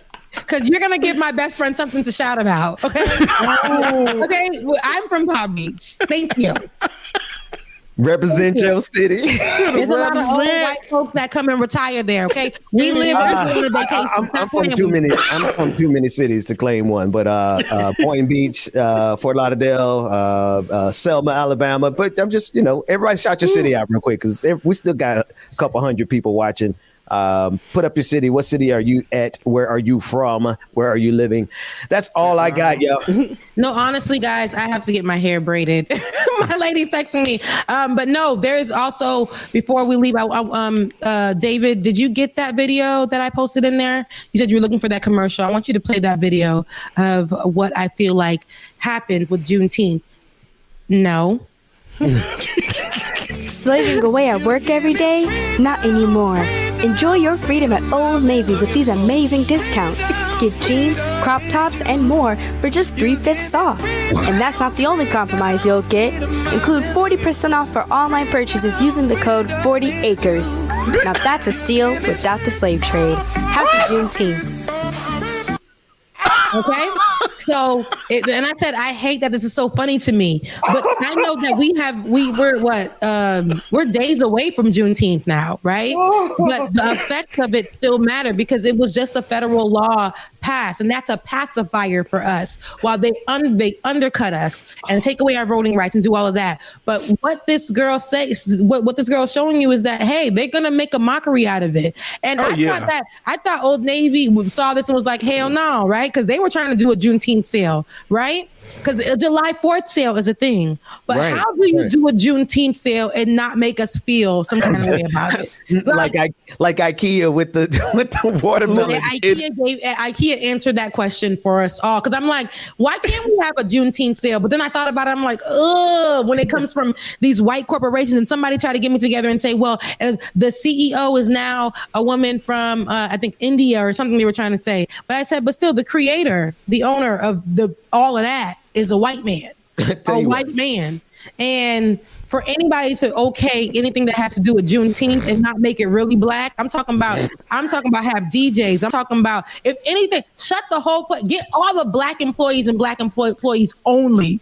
Oh man. Yeah. Only, like, you got to really make yourself uncomfortable and not make us uncomfortable with how you're going to do the sale. Because that's a nightmare in the making otherwise. Exactly. You got to only put black folks in the room. If that day has to be diversity and inclusion section of the job only, then they let it be. Because we don't need anybody else stepping in. But you hate diversity and inclusion. I do. But I said, what could have made me comfortable with knowing that there would have been a Juneteenth sale, knowing that the one black person holding it down for a company of 3 billion or 3 million folks is the one that reached out to the cousins in them and asked them what they thought and how they would put together something, a real true celebration, right? And every company should have, and and no white folks is getting the day paid. So whatever you checked off on that box of your employment, that's what they will follow. So all the people who are passing as white, you're not getting nothing on that day. Wait, so we need a segregated holiday.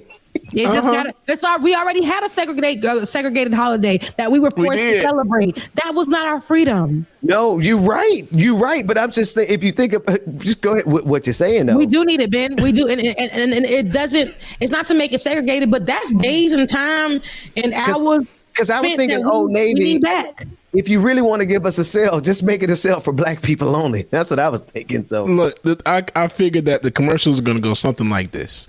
Juneteenth, happy Juneteenth to everyone. Here at Bath and Body Works, we know that slavery was really big for you. So in honor of such, we're having our semi-annual sale. 40-cent bath bombs, $3.40 body wash. $1,865.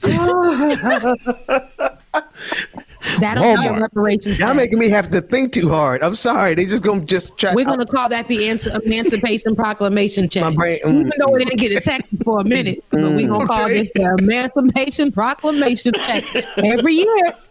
Come spend your Emancipation Proclamation stimulus check over here at Target, where we have EPC Emancipation Proclamation check. Hey, you got your EPC, Rebecca? Yes, I do. Come get your Juneteenth shirt at the Target by the house. Hey, they said Harriet. Who they had on there? Malcolm. Who else they had on there? Langston. Use that Target shirt that I got for $5 because nobody was buying it at my local Target. $5, and they removed all of that. Oh man, all of it. Y'all are killing me, man. Text 1619-24678. Okay.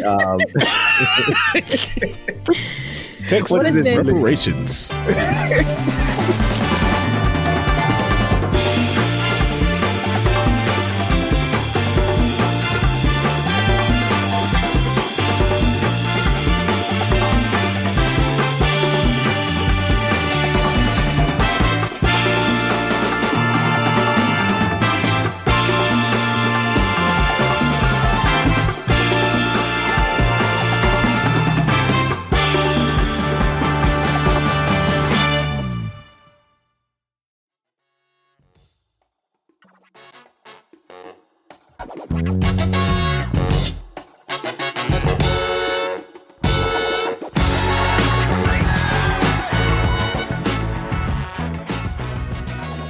Congratulations. Thank you. Wow. So what was on your mind voting today? Yeah, I was focusing on my preparation with my coach. A lot more focus on strength training, endurance, of course. There's a competition that gets harder and harder every year. Bit of a slow start at the beginning there. Tell us about that. Yeah, well, I had to run home, get 4 forms of ID, and my great-great-grandfather's freedom papers. Jesus. And come back and complete the race. Care to send a special message to any supporters or loved ones? I want to say thank you to my elders. You ran this race a while ago, so I did not think that I would have to, but it looks like we're going to have to do this forever. Well, congratulations again. Really looking forward to seeing you compete in the healthcare games tomorrow. What? What? First of all, I love him because I think that he does a lot of great sketches for us. He needs to be on SNL or not even SNL. He needs to be on one of those platforms that give that political comedy, but it's raw and it's understood. But he said something really poignant for me. Because I said that word yesterday, because one of y'all said it, now it's been in my head. He said something really poignant for me. Wait a minute, that's how I learned every word. Don't tell everybody the secret. So, I'll be learning from y'all. We'll hear something good. That's a real cute word. I'm stealing from everybody. Juxtapose. Okay. I'm colonizing language. I'm colonizing their language. Here you go. So, a word, not a word, something that he said that was very poignant for me was when he said, I'm gonna have to be doing this forever. I rebuke that in the name of Jesus. Hello, somebody. I rebuke it. I know what he means by that.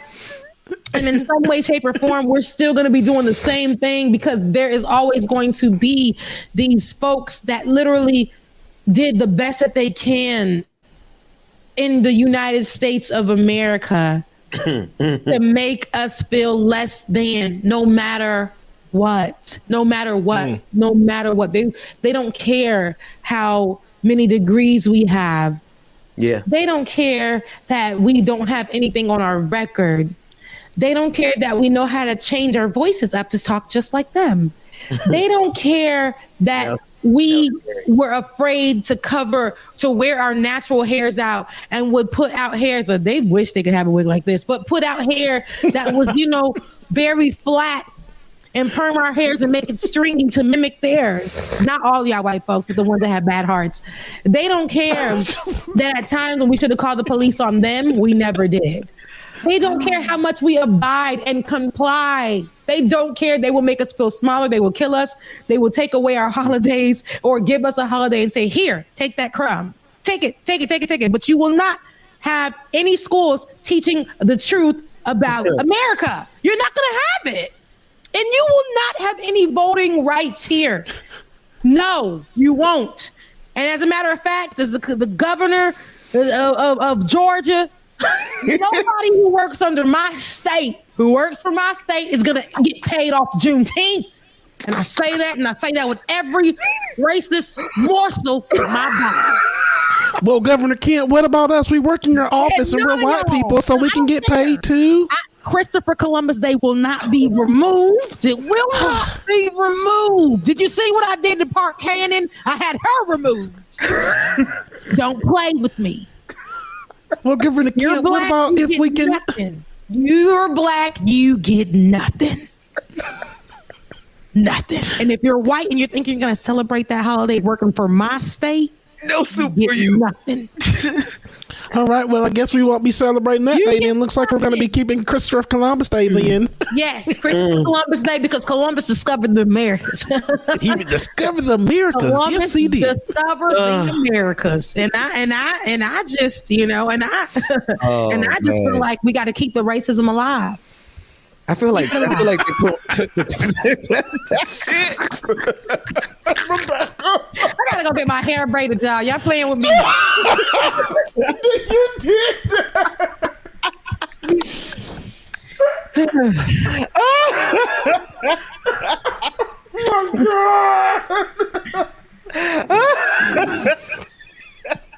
Oh my God. Okay.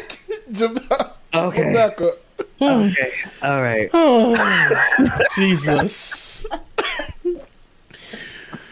Oh, well, this is a good time, Rebecca, to go ahead and plug the Patreon, Rebecca. Okay, so definitely, you guys, since you're watching right now, I love you guys. And if you guys are cracking up with us this morning, me and my shoo-wop do hair, I really hope that you definitely become a patron, okay, to help support and get me here so that I can be showing up on time in the mornings. Not that I wasn't on time, because I still was on time this morning because I was on my scheduled time, but that's neither here nor there. However, please follow, subscribe, share, first of all, on our Like It or Not page. Bring all your people over, because we're going to be streaming from there. So we need you guys to be over there to help us monetize, because we are the black creatives who don't want the white spaces to only monetize off of the stories that they see us do and go do it on theirs, because they got a bigger audience. So please like, share, subscribe. And if you are not a Patreon, please go to patreon.com/Like It or Not. Again, that website is patreon.com/Like It or Not, and become a giver today. You'll definitely, with your money, with your donation, you help two workers get out and get free. I love you guys so much. Be great. God. Enjoy your Wednesday. Love you, mean it. And you'll see me with braids tomorrow. For 90 cents a day. Rebecca Azor. Wow. Oh, God. Rebecca, she about to go do her dream girls. Bro, you see how quick she dropped off? We lost the music. I'm out of here. Oh, man. I love you, brother, man. I'll see y'all tomorrow.